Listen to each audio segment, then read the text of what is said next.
You're listening to Studio 22. This is the first time ever, anywhere in the entire world, that our new comic, Kane, is being mentioned, brought up, discussed, all the above.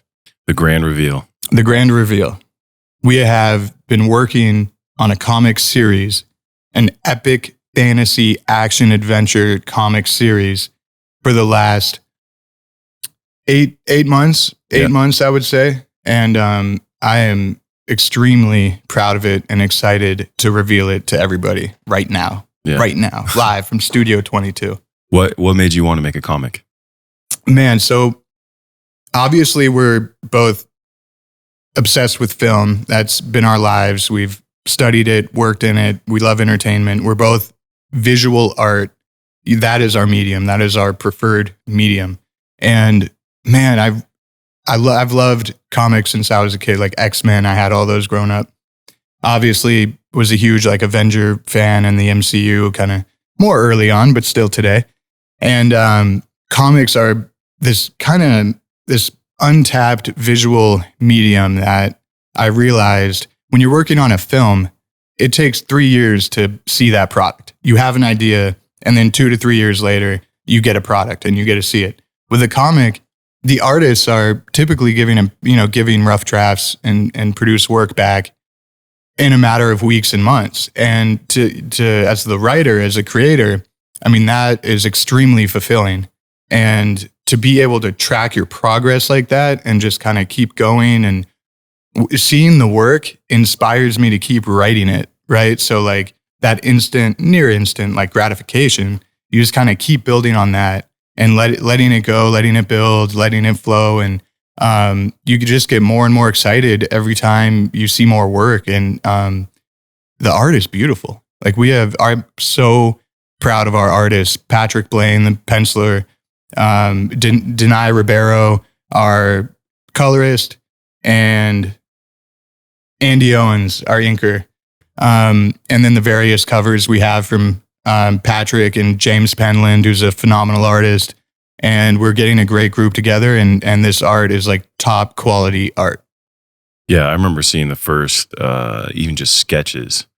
The pencilings are the first things that we ever saw. And I remember you called me right away. You're with your family at the time, and we both were looking at them almost at the exact same time, just blown away because we had talked about the story and you'd been writing the story for months now. And to have it actualized on paper, it was like, this is exactly what I was thinking, what I envisioned. And it was brought to life in a moment.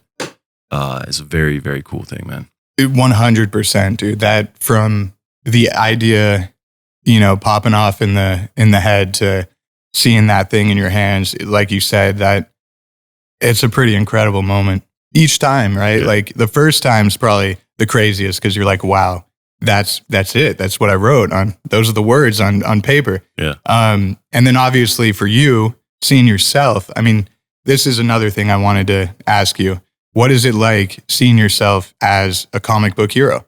It's crazy, man. Yeah, like you were saying, we fell in love with the medium of filmmaking early on. It's the one thing that I turned to as a child and then into my adult life as well that I could escape into, and just if there was a good story, I would escape into it.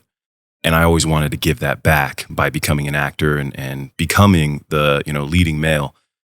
Now to have it on paper in a comic book, seeing it actualized, and a story that I'm a part of with you, and we get to discuss daily. And all the time we come up with these great ideas and so much fun. It's mind-blowing. It's the same, I feel, gratification as I would have it seeing it on a film. If I became the action hero, but also to know the intricacies of the story. It's not just a 2-hour sit-down movie. We're not just sitting down watching a movie at this point. We are going on this journey throughout this entire universe that we are expanding daily, and to see myself in that space, it's like, that's what I've been working for. That's what I would always hope would come to fruition. And Kane is a bad dude. Absolutely. That is for sure. Yeah. Tell me, or tell everyone about the story. Absolutely. So Kane lives in a small mountain town. He works at the local mine. He hunts for his food. He lives in a cabin. He's got his setup, great life, all that.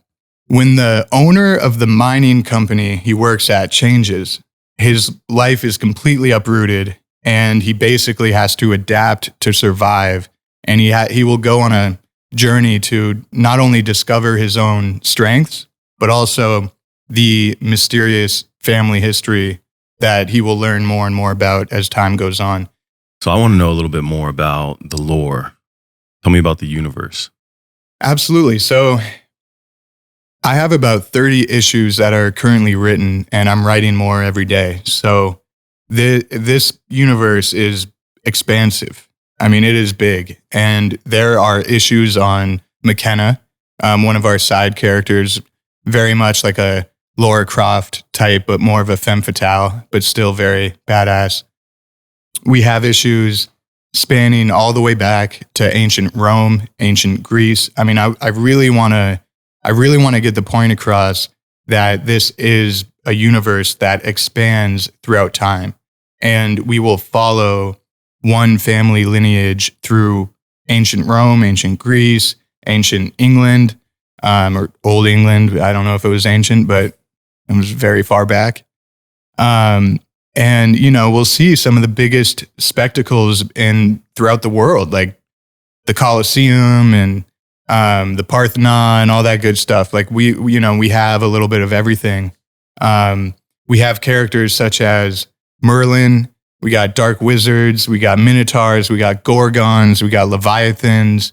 We got gladiators. We got all sorts of incredible characters that will reveal themselves over time throughout other issues. But this main volume is Kane in modern time, and this will be a 6-issue run.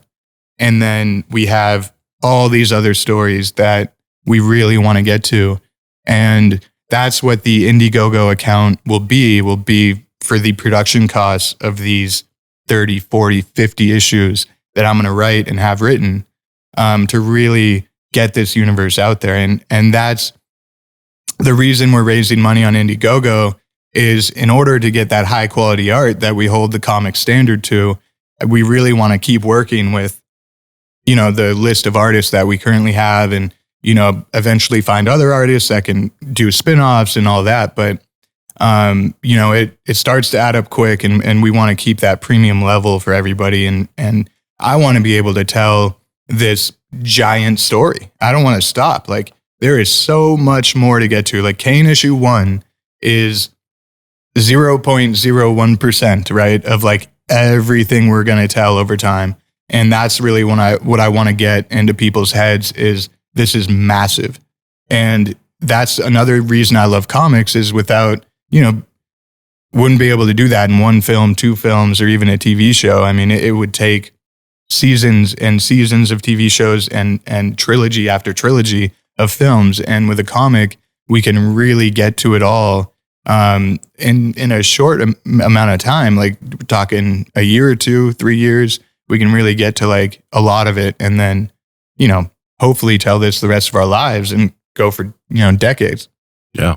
Keep that universe expanding. And that's the fun thing too, is if you pick up any comic book, really, I feel like you want to be taken on a journey, and the art's a big part of it, but the story and it's the same thing with film, but comics, like I want to dive into one, and I want to dive into this world and just get taken on a ride, and enjoy falling in love with the characters, the story, the lore, everything as a whole. And like you're saying, Kane in the beginning, this first issue, this first volume only scratches the surface, only to find out it spans through time. It spans through all of these defining moments in history as well. And Kane has a little part in each part of it, and different versions of Kane as well. But it's a very exciting thing to be a part of. And tell me a little bit more about Kane. Like, tell me about this guy. What's he all about?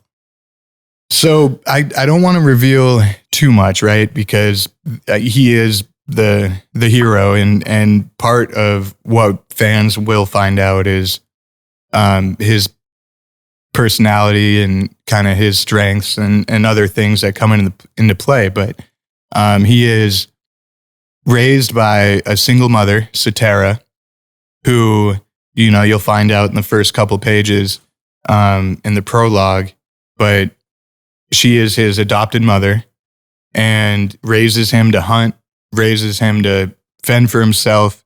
And there's a reason why they're kind of more secluded in the mountains. They want to stay off the radar if they can a little bit.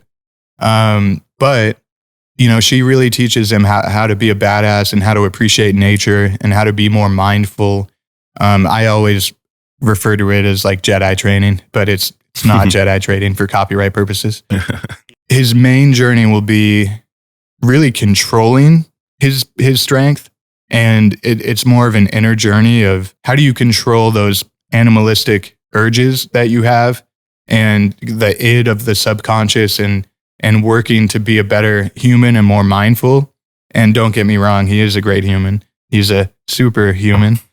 But he will definitely face people that are stronger than him, if you can believe it, and more powerful, but he'll have to, you know, find ways to overcome and make partnerships with other people and unlikely allies and flashbacks of him and Cetera when he was a boy that he will still kind of draw from and learn from.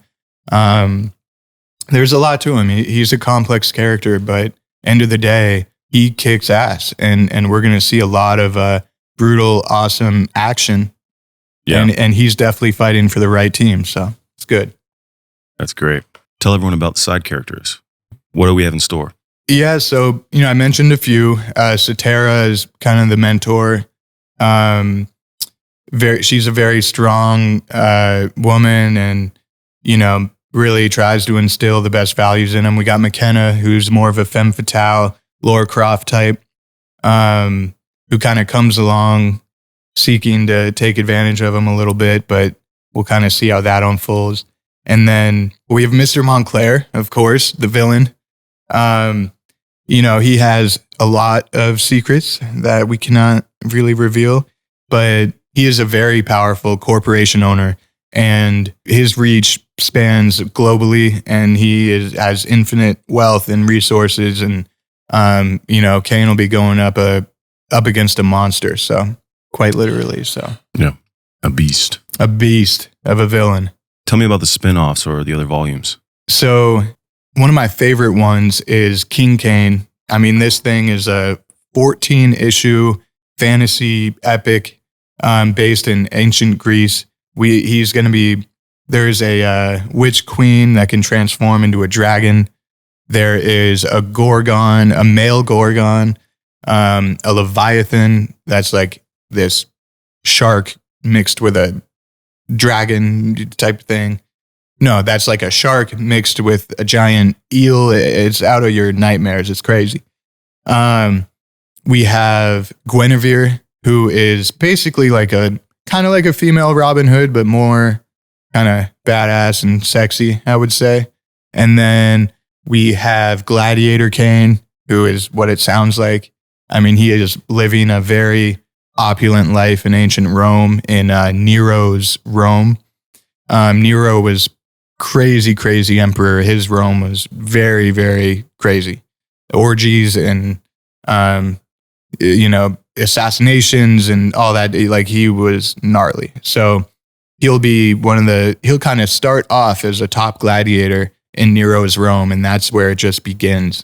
We have Merlin and Knight Kane, Knight Kane is basically, he starts off as like a 15-year-old. Yeah. And he will work with Merlin and a young King Arthur at the time. So it'll be Merlin training young Knight Kane with King Arthur, and they're both going to be around 12 or 15. And Kane might save King Arthur a few times. When, you know, he might be a big part of why King Arthur was so big and just not take some of the credit. So they'll be battling a dark wizard, among other creatures and mythological forces. Yeah, it's going to get crazy. Yeah, I think that's one of the coolest things, that across the volumes, across the different stories, and across time, there's access now to so many different creatures, monsters, mythological people, and just everything across the board. So it gets to touch on all these different things in different ways that I've never seen before. It's going to be a fun ride all around. At 100%. And you said that perfectly, right? Like there are no limitations on what we can and can't do because, oh, that didn't exist then. Oh, well, we'll just go to that time period, Yeah. Like we can literally play with all the toys in the toy box and all of human history is at our disposal. And it's up to us to choose what moments in time and what themes and what locations. And to tie all of them together, obviously, because another thing I can promise the viewer is that everything will have one big overarching meaning, and there will be a connective narrative tissue that flows throughout all the volumes, all the characters, all the stories, some more than others, but there is a plan, and it'll take a while to kind of get to where they all intersect, but we will get there. So what is Kane's connection to the gods? That's a great question. And a lot of the powers of heroes and villains and characters in this, I won't tell you who has what, but it's a supernatural power force, right? Like all the power systems are derived from the gods. And the opening crawl of issue 1 basically talks about how gods tamper with their creations, and the blessed and the cursed alike will battle it out on earth, and the gods just watch from the safeties of the heavens, right? They will interfere at some times here and there, but not that often at all. And it's a very supernatural power force in the universe. I've always been fascinated with Greek mythology, as have you. And the first book, or my favorite book I ever read, was the Iliad and then the Odyssey. And there are a lot of similarities of the Odyssey and the Iliad in terms of characters that we will use and refer to. Achilles, King Lycon, King Priam, Hector, a lot of the heroes of the Trojan War on both sides, and then goddesses and gods like Athena, Zeus, obviously, kind of the main ones in the pantheon. And it will get crazy, but it's a good question because everyone kind of is derived from very similar lineages that can be traced all the way back to the Trojan War. And I was heavily inspired by Homer's classical works, and that will show, and that will be revealed more over time. I think issue 2 actually gives tons of really beautifully done exposition on the backstory and kind of the ancient connections. Patrick Blaine, our penciler, and I really had this fun idea of how to do exposition in like a way that actually turns it into like action scenes. So that really turns it into like action scenes, which we're really excited about. That's never been done before. The way we did it, I have not seen. Yeah, that's awesome.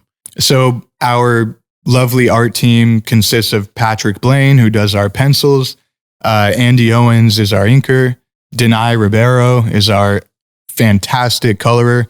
He comes from DC and has worked a lot on Batman and Superman.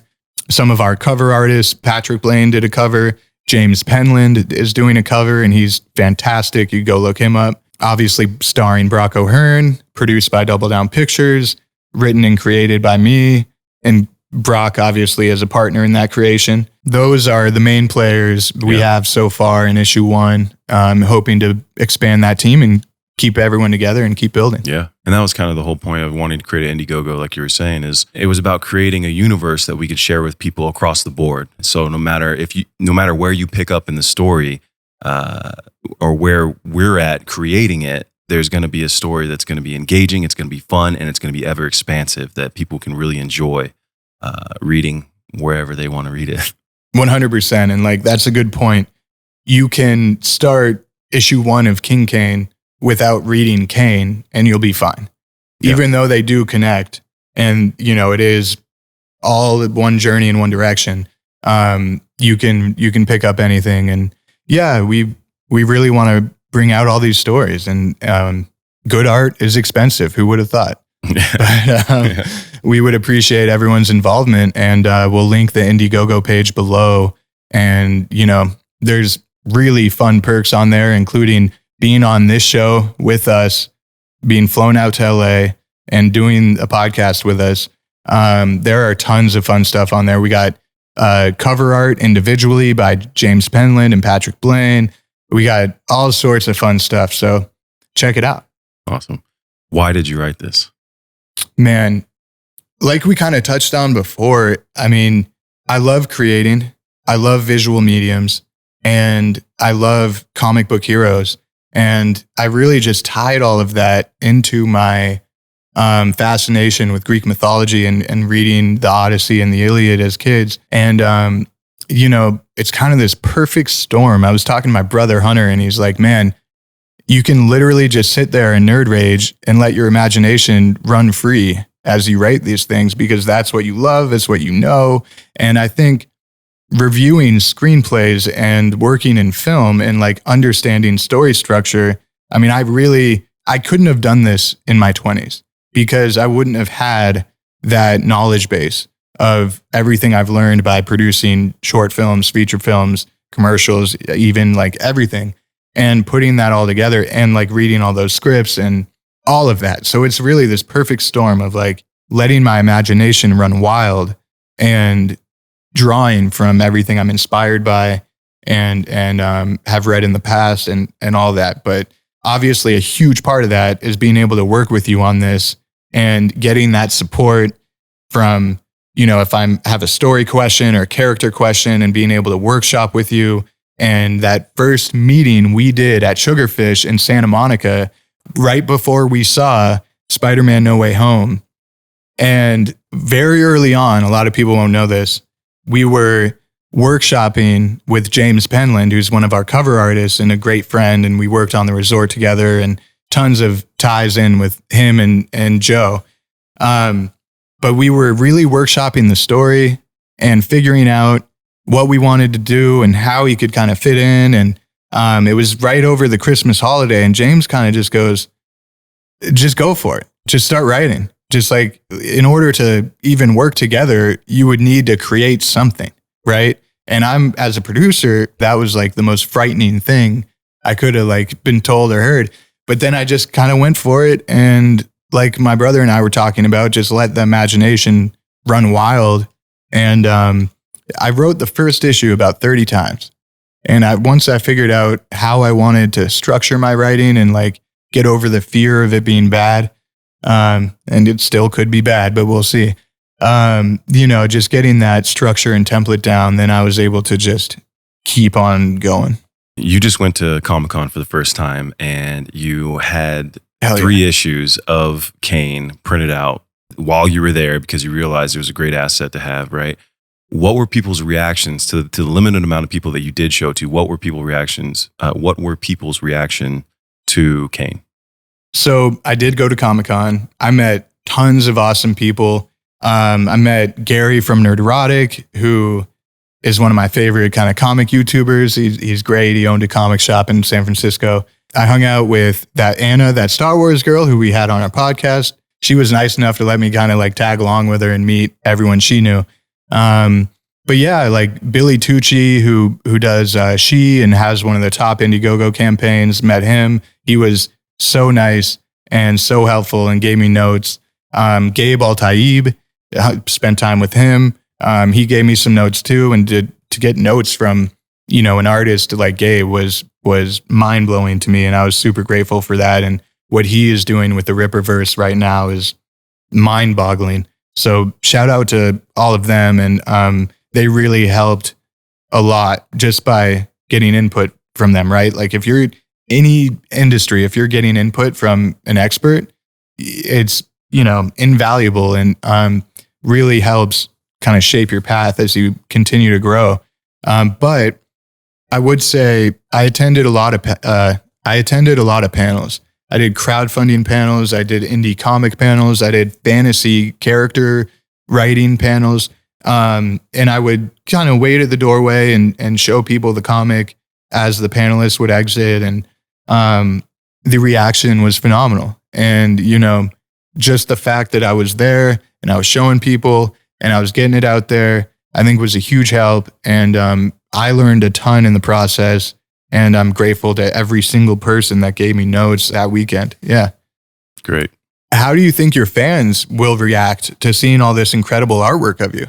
It's been a fun journey just from me going from social media, from fitness is when I first started. And then I started really chasing my passions, which is filmmaking and acting. And there's been people from the beginning and new people now constantly coming on board and supporting me. And it's been the most humbling, but one of the most grateful and incredible experiences I think I could possibly have. And there's been support across the board. Every film I do, people will go see my TV and film stuff I've been working on lately. It's just been growing and ever expansive as well. And it's been such a fun journey. When it comes to Kane, this is a new medium for my fan base that they haven't seen me share yet. And I think that they're going to receive it incredibly. I think they're going to be big fans of it. I think it's going to introduce a new audience to comic books that maybe haven't been in that space before, which is going to be so fun and unique. And it's going to be interesting to see as well how they receive it. But because of the support I've had over the years, there's no telling what will happen. I'll be grateful for anything really, but I think it's going to be exciting seeing these people who are out there that already want to see me do, XYZ roles in TV and film.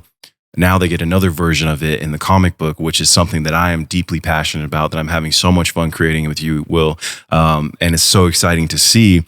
And then because of that too, we're going to have so many things like, signed comics and in-person meet and greets and whatever we're going to do, we're going to keep expanding it. But I'm excited to bring it to them just to see how they're going to react. But either way, I'm just grateful. And this is something that I know I love. I know that you love. We're deeply passionate about, and we're bringing it to life. It's the coolest thing in the world. And so hoping it's received very well. I have a good feeling it's going to be received well, but yeah, we'll see, man. It's going to be fun. No matter what, it's going to be fun. It's going to be a long journey, and we're going to be telling this story probably for the rest of our life.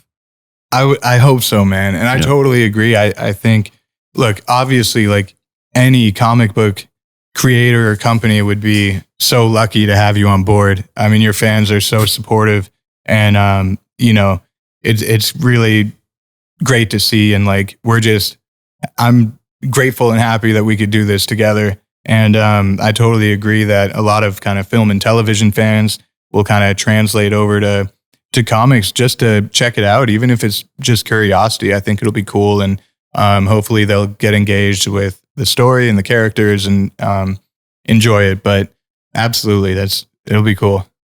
Yeah, I think every creator wants to believe they have something special, but from an outside perspective as well, seeing what you've done with this, Will, what we've been able to create as well, I know it's special. We've been storytelling for over a decade and been in love with film since we could open our eyes, right? Yeah. And that passion's definitely translating over to the comic book, to what we're doing in the Kane Comic Universe, and what we're expanding. And it's just been eye-opening. It's been fun. It's been challenging, but it's exciting all around. And I think that that love of storytelling shows on paper. It shows in these comics. And I think that the readers, anybody who's a fan and gets engaged with it, is going to see that as well. And it's just going to be a fun, epic adventure that we're going to take people on. Kane will be available to purchase on our website, kanecomicuniverse.com, KANECOMIC universe.com. And we have our Indiegogo where you can purchase tons of other stuff. The link will be in the description. We'll have merchandise on our website, tons of fun stuff. Welcome to the Kane Comic Universe. Oh, I like that one. I like that one. Man, that's so good to hear. I'm so excited. Same, man. It's gonna be a good time. Cheers. Thank you, Sugarfish, for Thank you, Sugar. Yay, you heard it here first on Studio 22, the Kane Comic Universe.